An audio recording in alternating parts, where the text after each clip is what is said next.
Oh, the weather outside is frightful. I definitely get the vibe that the spiciness goes beyond the gingerbread. It just feels gross. That's a hot take. You make your gingerbread queen. I mean, not lying. Rarely makes someone the drama. So let's see. Sorry, my kid's gonna be too happy for the next 6 months. You're through to 1-800-DRAMA, the show where you share your biggest dilemmas and I help you navigate them. I'm Shaaba, and with your help, and sometimes mine, let's help people figure out if they are the drama, because sometimes you just need an outside perspective and we can all expand our own mindsets along the way. Are you ready to dive deep into the a-holes? Let's go. Hi peaches, it's Shaaba. Welcome back to the channel and thank you for clicking on another video. I don't even like labubus, they haunt me. But it's Monday, you know what that means. It is time for us, me and you, to go fishing for a-holes, and not just any kind of a-holes, no, festive a-holes. Oh yeah. Christmas is coming up this week. I hope you're all surrounding yourselves with love and joy in whatever form or circle you find it. And whilst the festive season is generally a wonderful time for those who celebrate, for those who don't and just take it as a nice, cozy little break off, it is also the source of a lot of stress, a lot of politics, a lot of family drama. And I manifest that you are able to steer clear from as much of that as you possibly can. Let's see if we can help some people out with their upcoming festivities, or other people who haven't made the posts but who are in similar situations may also be able to get some guidance from it too. Before we do though, a big thank you to Surfshark. Oh, thank you Santa Surfshark for sponsoring today's video. Now, if you don't already know, and I mean, where have you been? Surfshark is a VPN, a virtual private network with over 4,500. That's a lot of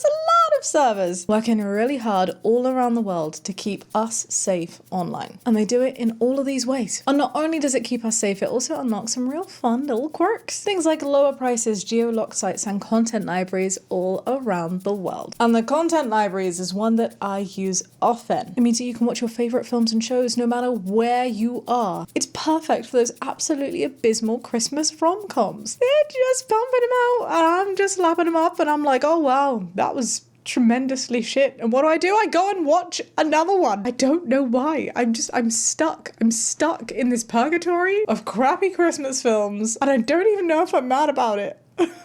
You know what's a good Christmas movie though, and one that Jamie has been absolutely obsessed with this season, Lord knows why, The Grinch. Sit down, let me explain the plot to you. There's this town, right, it's called Whoville, and all of the residents have these super cute little pointy noses and all the houses are all squiggly. And up on this giant swirly mountain with lots of snow lives this green fella who's hella grumpy. Why? Because trauma. The Grinch is all of us. So Christmas is coming up and he goes, I've had enough. No, not putting up with this. And so he hops online and he sends all sorts of viruses and malware to absolutely everybody in Whoville. But meanwhile, as all of this is happening, there's this one Cindy Lou, who, by the way, is played by Taylor freaking Momsen. Like, was anyone else aware of this? Anyway, Cindy Lou Who is like, oh, why should the Grinch not join us at Christmas? Because he's green? Like, that makes no sense. She's basically a baby Glinda. And then that made the Grinch feel bad for sending everyone the viruses. So he instead decided to give everybody in Whoville this QR code and this link, surfshark.com/Shaaba, and the code Shaaba at checkout, where using any one of these beautiful little things gives you 4 extra months free of Surfshark VPN, allowing you to keep safe from all of the Grinch's attacks and all the other assholes out there who are trying to scam you and steal your identity. And you should watch out, Peach, because there is a lot of that going on, especially at Christmas time. Shitty little scammers that deserve coal in their stockings. And I know I'm making a little ditty about it, but truly, do be careful online with your Christmas shopping and your Boxing Day sales, Peach. And so the Grinch's heart grew, Christmas was saved, all thanks to Surfshark. And that's definitely how the movie goes. Yep. If you want to check out how accurate my description was, then remember you can and absolutely should check out Surfshark. All of the details are downstairs in the description box, and you can use it to access the Grinch on all of the worldwide content libraries. Do you remember that Surfshark also offers a 30-day money-back guarantee, so there's absolutely no risk and zero drama here at all. All right, let's get on with the episode and see if we can help out any other Grinchy poos this Christmas. Drama. Am I the drama for not having my Christmas dinner in January? I mean, on the face of it, I'm gonna say no, but let's see. Opie says, my wife and I host Thanksgiving and Christmas every year, usually on the day or on the Saturday after the holiday that's alternating so we can spend time with our in-laws on the day every other year. That makes so much sense. I love to see it when families and just anyone really doesn't put so much emphasis on the one day of Christmas Day itself, but can recognize that actually it's okay to do things on the weekend, it's okay to do things on other days, because there is so many lovely people to see. Often there's in-laws, often there's people with split parents. It gets really overwhelming. And it used to really piss me off. I'm glad that I'm sort of out of that stage. I think that's mostly the boundaries that I've put down. But there was definitely a stage in my life where it would just be so stressful because everyone gets so grumpy when you're like, sorry, I can't travel 2 hours in this direction and then 3 hours in that direction to come and see you all on the 25th of December. So we love a flexible family. This year, OP continues, my brother said that he won't be able to make it and we'll have to move it to January 3rd instead, since that's his and his wife's next free day that we're also off of work. I know I was just talking about flexibility, and in fear of sounding like a hypocrite, I'm like, oh, that made me feel a little bit abrupt because Christmas this year falls on a Wednesday. So that's not that weekend, that's the weekend afterwards. It's only like a week. The 25th of December to the 3rd of January doesn't sound that long. You could be like, oh, well, that's the following year, and that makes it sound like it's ages away. And that's obviously an element to play too, because normally by the 3rd of January, everyone has their Christmas lights down, they've done New Year's Eve, like Christmas and New Year's Eve. They're kind of the landmark points, right? The Christmas period is within that. So whilst there is flexibility, reading that has made me also reflect and realize the flexibility does only go so far. 3rd of January does push it a little bit, but I get it. If needs must, let's see why. Opie says, I asked him what was going on the day that we had set aside for Christmas dinner, and he said that his wife was anticipating a long week at work starting that Sunday.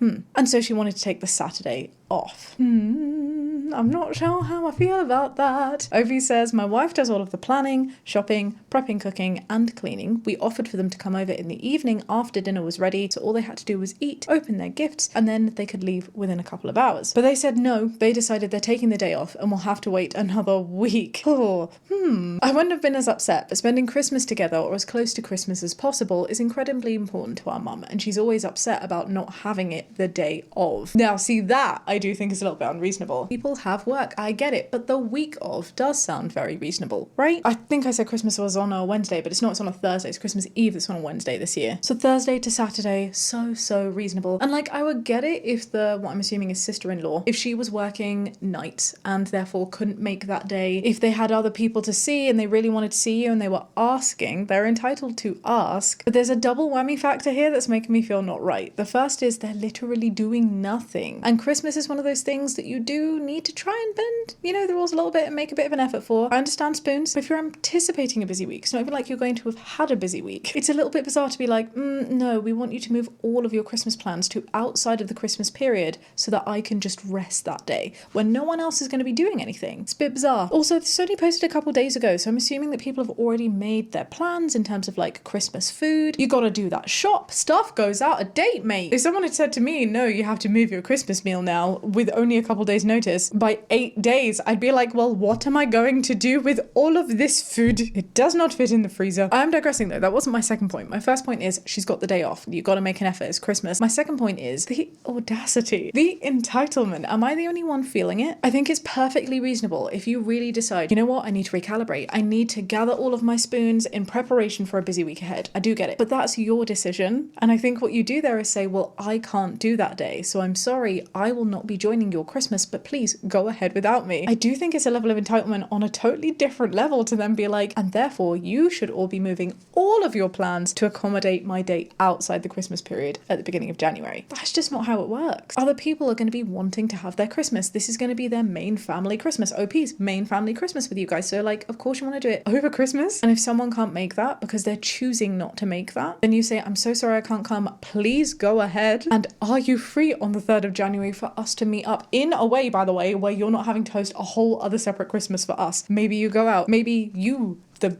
person who's delayed it to January 3rd, can then take on the hosting. I just feel like there are some unwritten rules, some conventional rules of society and how to interact with people that people get really fizzy over, especially over Christmas, and it confuses me greatly. And so, OP asks, am I the drama for telling my brother and sister-in-law that they need to suck it up for one day and come to Christmas on Saturday with everyone else? I mean, I wouldn't go with that phrasing, but ultimately, no, I don't think you're the drama. I think what you need to say is, well, we're not going to move our Christmas day. It works for everyone else, and unfortunately, the 3rd of January January goes way beyond the Christmas period. That's after New Year's. It just won't feel the same. If you would like to come, please feel free to. These are our timings of the day. If not, let's meet up with you on the 3rd of January in a different capacity where we are not having to host a second Christmas entirely. That seems like the best and simplest and fairest solution for all parties involved to me. Should we see if other people agree? Not the drama. If they can't make it, that's their problem. Why does everyone else need to rearrange their own plans? I get it. And I don't know, like, part of me is also thinking, and maybe this is unfair of me because I also understand we're all very different, right? We have different capacity levels. We don't really know what the wife's workload is. Maybe it's so justifiable that she needs that day off to prepare for a very strenuous week. But it is really hitting different to me as well, that it's not just that you can't make it, it's you're choosing not to make it. You're not doing anything else that day. And I understand that recharging is doing something. Not having any plans doesn't mean that you are free. That is a really important message that I don't want to be detracting from. At the same time, this is Christmas. I'm assuming these plans have been put in place from a while ago. People are ordering food. People are coming together for this one time of the year. So I just think more of an exception should be made, especially when it's not arduous on you. You're not having to cook or host, but it's just like, hey, come say hello. And we'll do something more substantial on the 3rd. That makes sense to me. Someone else has responded to that and said, and when you get together in January, get takeout or go to a restaurant because your wife shouldn't get stuck doing all of that cooking again. I totally agree. Not the drama. Tell them that they will be missed and have your Christmas at Christmas. When they do all of the work of hosting, they can schedule what they like. What nerve. I haven't heard that phrase in a little while, but yeah, what nerve. Oh, everybody sucks here. Your brother for trying to dictate when somebody else hosts a dinner, and you for this. My wife does all the planning, shopping, prepping, cooking, and cleaning. If she's doing it all herself, why are you taking credit for hosting? I see where this is going. Paying for groceries doesn't count. Existing in the house doesn't count. You know what does? Chopping the veggies. And whatever else makes her day easier while she caters to your family. To be fair, it's both of your families. It's definitely not something that I would put accountability on OP for in this situation for calling them the drama. But absolutely, big PSA for any husband who needs to hear it. Get yourself a carrot peeler and join in. Ooh, drama. Alright, would I be the drama? I kind of love this episode, right? Because everything is about Christmas, so they're all would I be the dramas. It means that the whole episode can be spent ensuring drama does not take place. Preventative mental medicine. Anyway, would I be the drama to saying no to sharing family Christmas? Opie says, I'm a 42-year-old woman, and my sister, who is 39, and I are the only two children of our mother. Our dad died 7 years ago. My sister, let's call her Mary, has 2 sons and a husband, and I have 1 son and I'm divorced. Mary offered to host Christmas this year, and that was fine until today, when she said that she plans to invite 3 male orphans, this is very weird phrasing, from her workplace to join us. I don't want this to happen for 3 reasons. Number 1, we are only 5 adults, me, Mary, her husband, our mum and our elderly uncle, and 3 kids. Adding 3 strangers to an already very small family group will tip the balance and make it an awkward day. Will it? Let me sit on that. Number 2, my son, who's 10, has autism and will really struggle to understand and cope with 3 random male strangers. I think it's the word male that's kind of getting me. At our Christmas celebration. And number 3, I always strive to have family traditions, which admittedly are hard to keep in such a small family. I'm not sure why. But adding 3 to us random strangers will really affect that dynamic. I also think that the 3 workmates probably wouldn't want to come if they understood how intimate our family group is. They aren't really orphans at all because they can do something, the 3 of them, and almost be the same size group as us. This is such bizarre logic. My sister has always wanted to invite orphans, and when it was just one genuine hard done by loner, what is this post? I welcomed them too. But 3 workmates when we're only 5 adults in the first place is too much. So am I the drama to kick up a fuss and say no? Okay, can I just say, like, regardless of the outcome of this post, I'm gonna give you a drama badge for the word orphans. I'm assuming, based on the language that is being used and the fact that orphans are in these bunnies, that they're not actually orphans. They're just people who don't have wider families in their area to celebrate at Christmas. And that can happen for a whole host of reasons. And I'm not like, I don't think it's offensive to call them orphans. I just think it's weird. It reminds me of, oh my God, did anyone else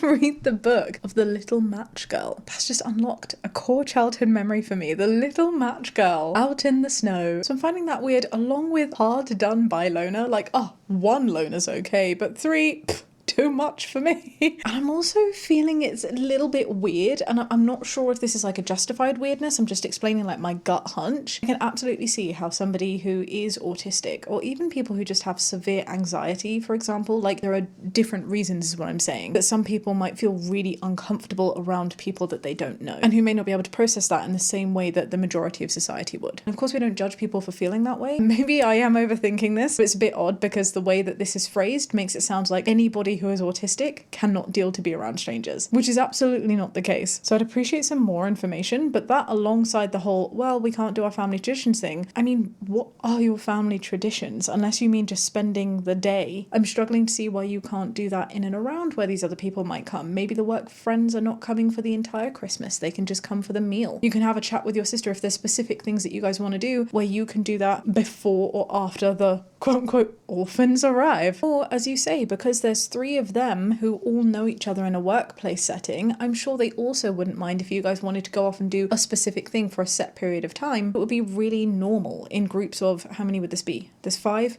adults, 3 kids, and 3 additional people. That's 11 of you. It makes so much sense that there would be some times where it's split into groups. Perhaps your mum, for example, the grandma's going to want to spend time just with her grandkids. They're going to be off playing games whilst the 3 work people and perhaps your sister, who's also one of the work colleagues, are going to be at the table having a drink. Like, it doesn't need to all happen where you're all in the exact same place at the exact same time in a very concentrated way. You know? That and the fact that to me, like, I love the idea of Christmas just being open as a time of kindness. The more the merrier, right? Christmas feels like the time that phrase was made for. And whilst as a host, I totally understand there is an onus to make sure that people don't feel uncomfortable. But it's just not sitting right for me that you'd be like, oh, here are some people who don't have anywhere to go on Christmas. They've not got any particular plans. We have space to take them in and would like to, but you know, it should really just be us. Like, says who? Speaking of those crappy little Christmas movies, I watched one yesterday and it was called 'Twas the Text Before Christmas. It is exactly how it sounds, and it kind of relates to this. Invite the strangers. Who knows what will come from it? Obviously not any stranger, like stranger danger. Have your wits about you. But this is cute. This is kind, and I'm not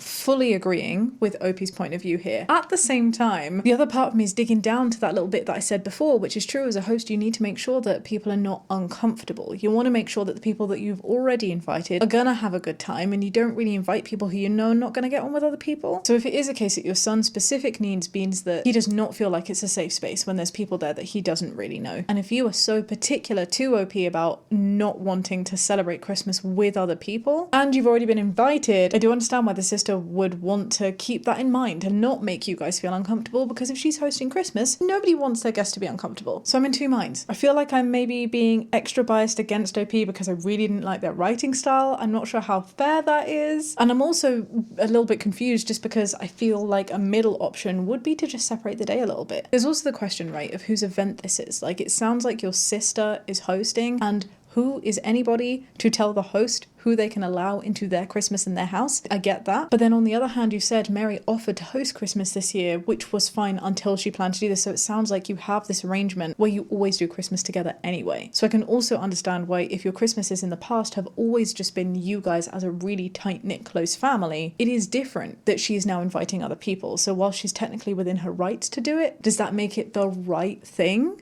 I don't know. Peaches, I'd love to hear your thoughts on this one. Please do let me know what you think, and remember to be kind, because I think this is a prime example of there not always being one straightforward right answer. We're always going to be influenced by our biases, our own experiences in life, and that doesn't have to be a bad thing, so don't be a dick to other people in the comments. One thing that I'm certain of, though, throughout all of this is I don't think that OP would be wrong to voice how she feels. But it doesn't necessarily need to be in the form of kicking up a fuss, as OP says. It could just be like a, hey, I'm not too sure how I feel about this because I don't know the other people. Can you explain, like, will they be there for the whole day? Will there be some times where it can just be for us, so that we can do insert family tradition here that justifies why you don't want other people at Christmas with you? And explain, you know, you mentioned your squish has an issue with being around people he doesn't know. I'm sure this will be something that your sister is therefore aware of and will then be able to balance out with the schedule of the day. No drama here. I didn't consider that as a badge. I keep forgetting that one exists, but I love it. I agree with this commenter. It is a no drama here. This commenter says, if your sister is acting as the host, then she's entitled to extend an invitation to those in her social orbit that need a place to celebrate. And I love that, or just who want a place to celebrate. And if you all have that connection, isn't it fun? But, says this commenter, an invitation is not a summons. If you do not feel that having Christmas with people you don't know will be disruptive or difficult, then celebrate Christmas at your own home. It goes without saying, you don't have to attend. I just want to point out that healthy communication in this sort of situation for any peach who may find themselves in a similar situation to OP would be, I so appreciate that you are entitled to invite whoever you want to your place for your celebration. I personally don't think I'd enjoy that in the same way, and so I'm choosing to stay home, as opposed to it's me or them, because that kind of ultimatum is never a good idea. Oh, this comment has given out 2 badges for a sliding door moment. In one situation, no drama if you just say no. In another, you are the drama if you kick up a fuss about it. Your sister's the host, she can invite who she wants, and you can decide not to go, but you don't get to dictate who else is on that guest list. Oh, you are the drama, not for having a preference to keep the party small, but for requesting that someone else change their own guest list. I get it.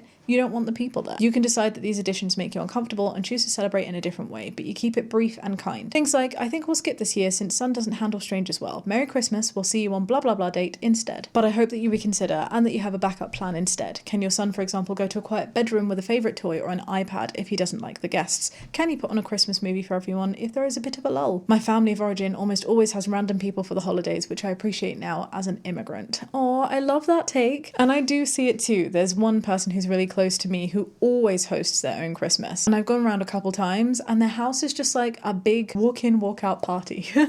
There's different people there all the time. And every year there's always someone new. People don't have to stay for the whole day. And if that's how they want to do Christmas, I think that's absolutely beautiful. I also totally understand and respect that some families are like very intimate at Christmas and just want to spend it with them. I also think it's important to not be too rigid about these kinds of things and to not let tradition trump what you actually want. Because what I personally find, especially with people growing and going through different sort of like ages and eras of their lives, sometimes you want to shake things up a little bit. Sure, Christmas with family is great, but if every year it's the same people playing the same board games, when you grow up, you know, you're not just surrounding yourself with all of this kiddie energy of building toys and racing Hot Wheels and that sort of thing. Maybe you want to expand it. Maybe you want to have some new people around. Maybe you want to decide to go for a walk one year or pop in the sea. Do you know people do that? Like I learned recently that this was a thing. The Christmas dunk where people like run into the sea en masse. You would not catch me doing that anytime soon, but I just love the idea of being open to new things. So you think it's fine to dictate how someone hosts Christmas in their house? You're the drama. If you're not happy with the arrangements, then your options are to not go or to suck it up. Kicking up a fuss about what someone else wants to do perfectly legally in their house is an asshole move. I see where this comment is coming from. I also think though, just because something's legal doesn't mean that it's always the right thing to do in that situation. There's nuance, there's spice, there's seasoning that changes the dish. But I do get this comment. Oh, and we have an info request. Why are they being called orphans? Do they know that she refers to them like this? And OP says they are orphans in that they don't have family locally to spend the day with. It's not a pejorative term, I don't think. Pejorative or not, I personally just find it really weird. But I wish you all a wonderful Christmas, orphan presents or not. No, it's not right. It's not right.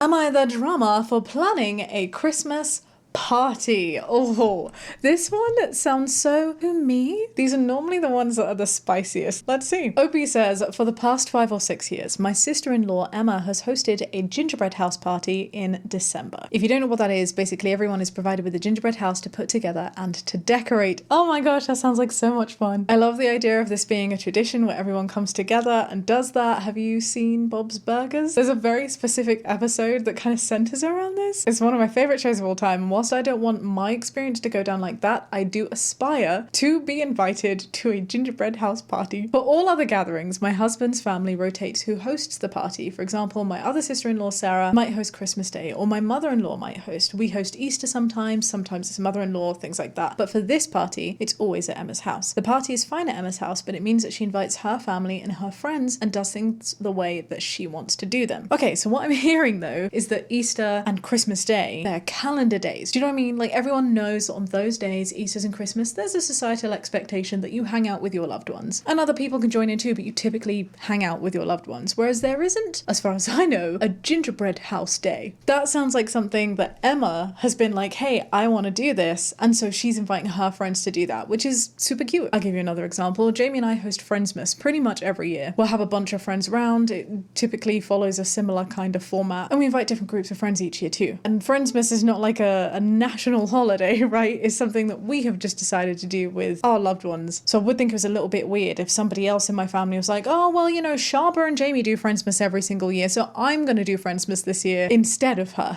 Like, you can do one as well. Would it be weird to take that tradition from the person who started it? Does that make sense? That's where my head is currently at. Let's read on though. I would like a chance, says OP, to do it the way that I would want. For example, I am great at baking, and I'm not delusional. People tell me all the time. So I would do homemade gingerbread instead of kits. I wouldn't invite Emma's family and friends. No offense to them. They just aren't people that I would choose to hang out with. And I would decorate my yard and house. Just a different vibe. Is it just me, or are the OPs like just rubbing people up the wrong way a little bit? You do you, baking queen. I see you. Some humility would be lovely as well, but this is fine. This is great. I'm just British. My husband always agrees that we should get a chance to host, but he doesn't say anything because Emma's married to his oldest brother, and I think that he can't push back on them being bossy and controlling. Whoa, definitely get the vibe that the spiciness goes beyond the gingerbread. So, says OP, I sent a message to the family chat saying that we would be hosting the gingerbread party this year. The audacity to not even ask Emma, but to be like, I'm doing No, silly. Emma messaged me separately to ask if I would want to combine my party with her party and that I could invite other people if I wished. That's kind. A little bit weird, but kind. I guess where Emma's coming from is this is what I normally do. OP's gone, like I said, controlling. Interesting. I mean, I'm gonna own it. I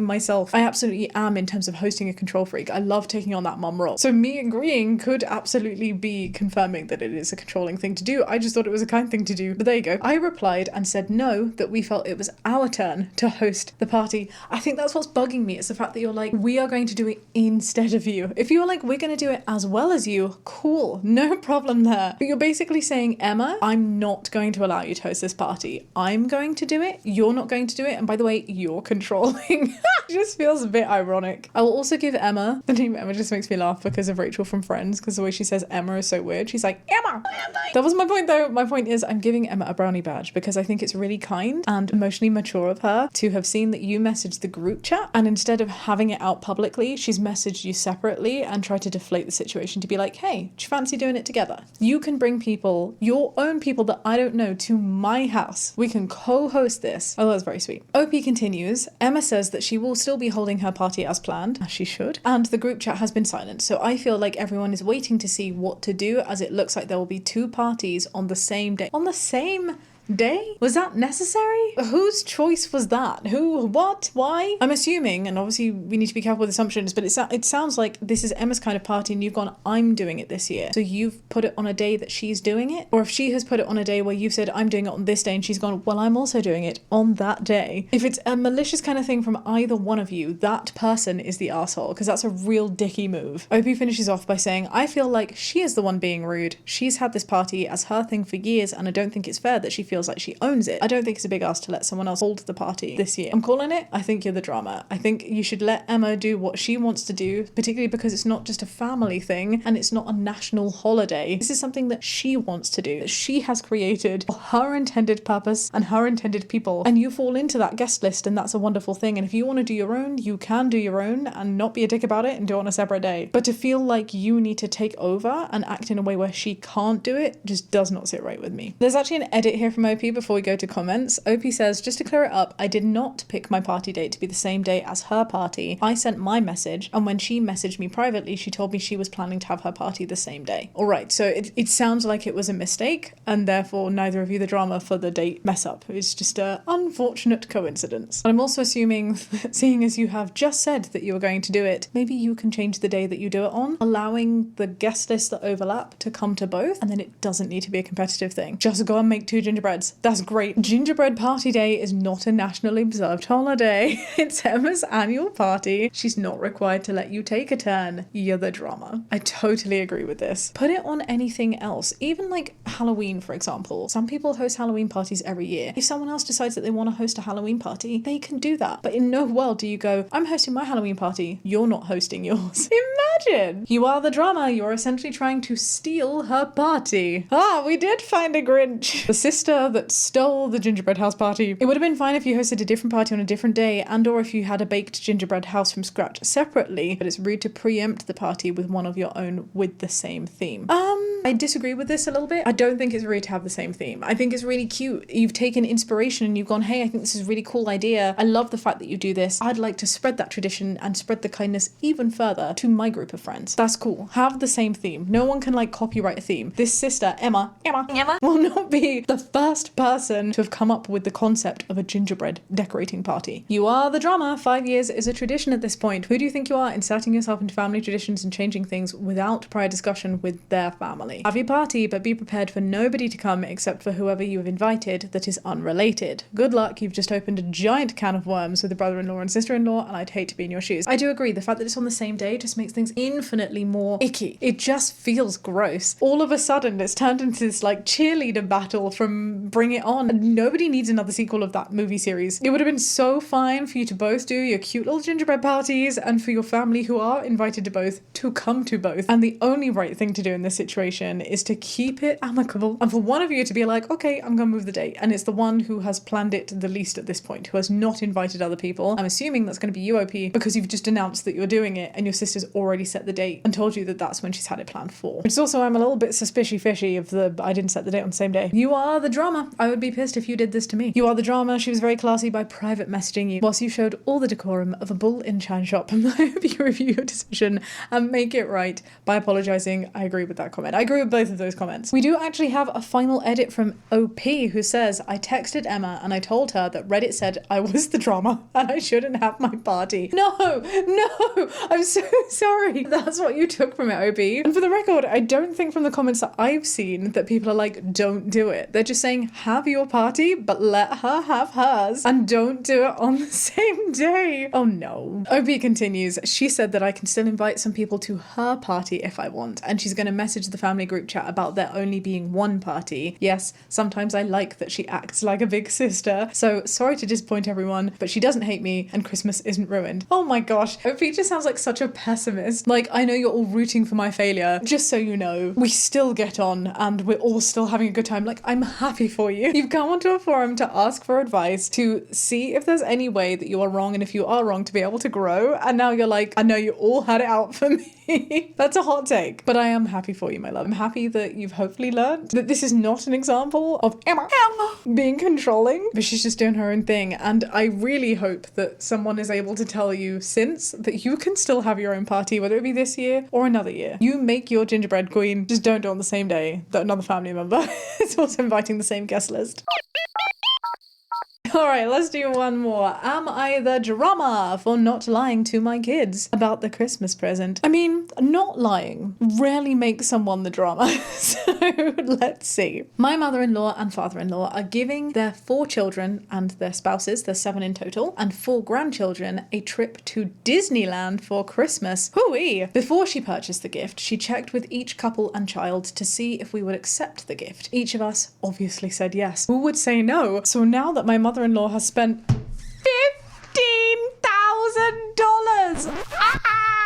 What? Imagine having that as a Christmas budget. My mind is blown. Do people actually do that? That's very generous. $15,000 for 9 adults and 4 children to spend a week at the happiest place on earth. And just a few days before Christmas. Wait, so you're going for Christmas? Or it's a Christmas gift that you're getting on Christmas? I'm confused. There's a comma. Wait. And just a few days before Christmas, my sister-in-law has decided that she doesn't want her children, who are 7 and 3-year-old girls, to receive the gift on Christmas, but would like to wait until Easter. Oh, okay, wait.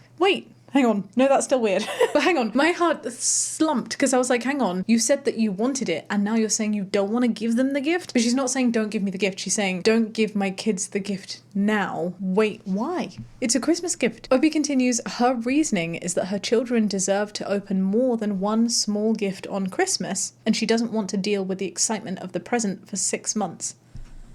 What? Her reasoning is that her children deserve to open more than one small gift on Christmas. And she doesn't want to deal with the excitement of the present for 6 months. I don't understand the first one about the small gift thing. But about the not dealing with the excitement of the present for 6 months, I understand what she's saying. I don't agree with it. You're supposed to be excited about a Disneyland trip. You can set a little calendar together. All of the like kids can have like a joint little countdown. You can go and host the movie marathons where you watch all of the classics, and you can go and like pick your ears, and you can book your places at the Ratatouille restaurant, because you have to do that really far in advance apparently. I've not gone, but I'm really excited to go at some point because I really want to. And you can go on YouTube and you can watch all the POV roller coaster rides, which I have done one too many a time because it's just so cute. We were talking about this recently because we had Rolly over on YouTube. We were watching the POV rides, and the Avatar one has this animatronic, like a really large animatronic that apparently is the most expensive animatronic in the world, or at least it was at the time that it was built. And that one animatronic alone cost over $10 million. Madness. But when we were seeing it, it didn't look like an animatronic.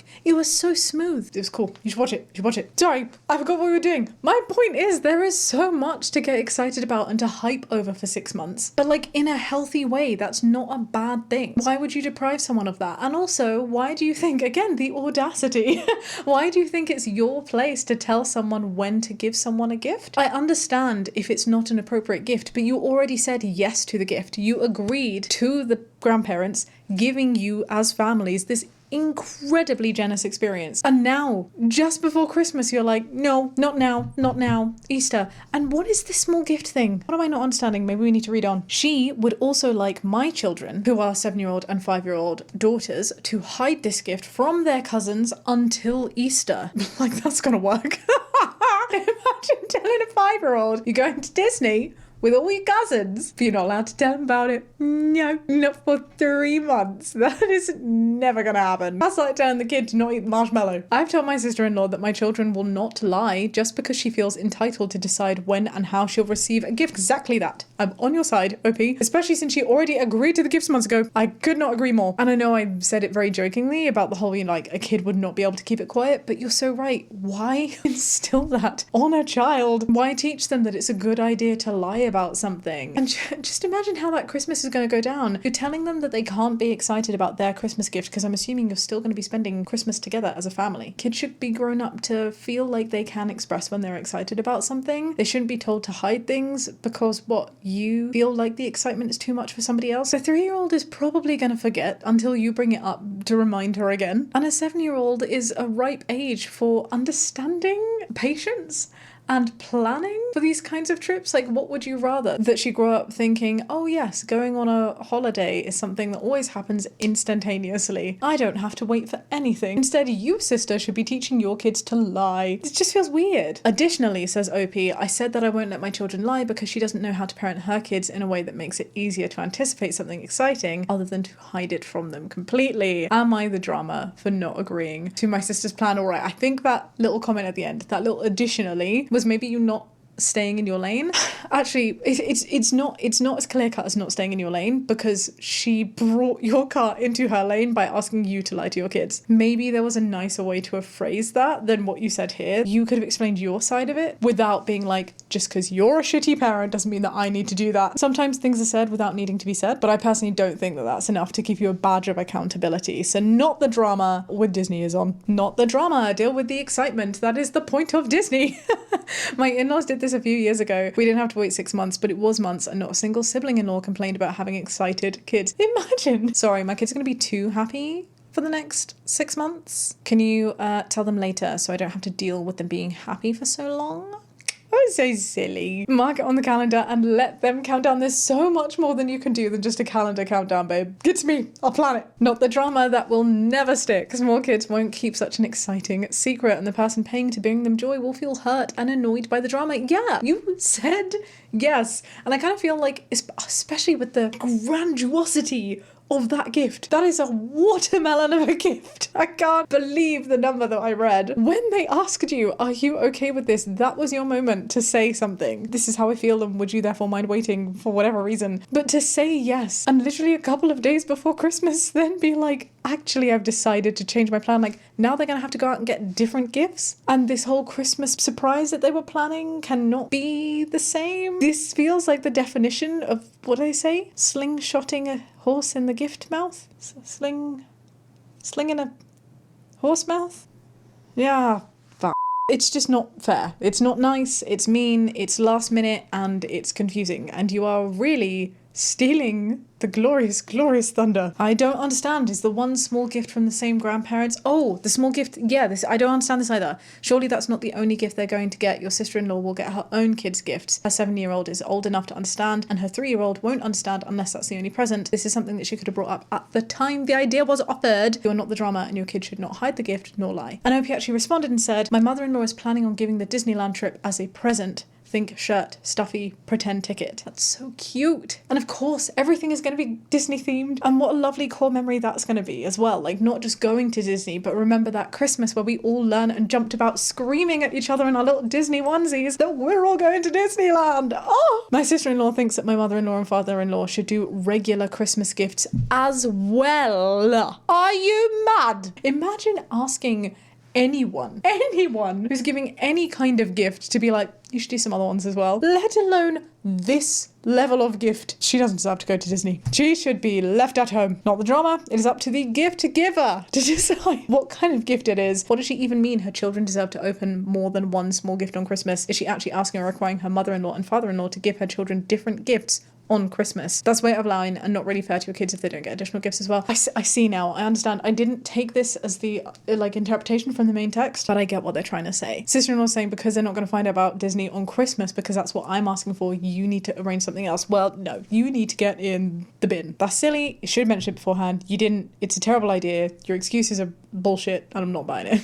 That feels like such a sad note to end on. But I manifest that this will fix itself, that your sister-in-law will come to see her senses. The forum is in consensus that your sister-in-law is absolutely in the wrong and that you are not the drama. And how beautiful is that? That in moments like this, you can go online and be like, hey, I asked this anonymously online and this is what other people think. Hopefully that will help her see that she is not making sense. But regardless, how fun is it that you guys are going on a big trip to Disneyland? I'm so happy for you. I wish you the best. I hope you get to see the Ratatouille restaurant and the Pirates of the Caribbean ride. Those are the two things I'm most excited about for when I do eventually go. And that feels like an appropriate happy way to end today's episode. Happy holidays, Peaches. However you celebrate, whether you celebrate, I hope you have a wonderful time full of love, good movies, warmth under a cozy blanket, and some great food. I'll still catch you next Monday, of course, with another video, but do remember that we will be doing our live stream probably on Christmas Eve. And don't forget that you can check out the wonderful Surfshark as well. The details are downstairs in the description box. If you enjoyed this episode, do give it a thumbs up. To our Peaches on YouTube and also on Spotify, I hope you enjoyed seeing the video versions of these now, assuming I've done this correctly. Do give it a like, drop a comment, and give it a rating out of 5 stars if you're on Spotify. I really appreciate that. Helps baby podcasts like this grow. Have a wonderful, sparkly week, and I'll catch you next Monday. Be kind and have a great day. Bye.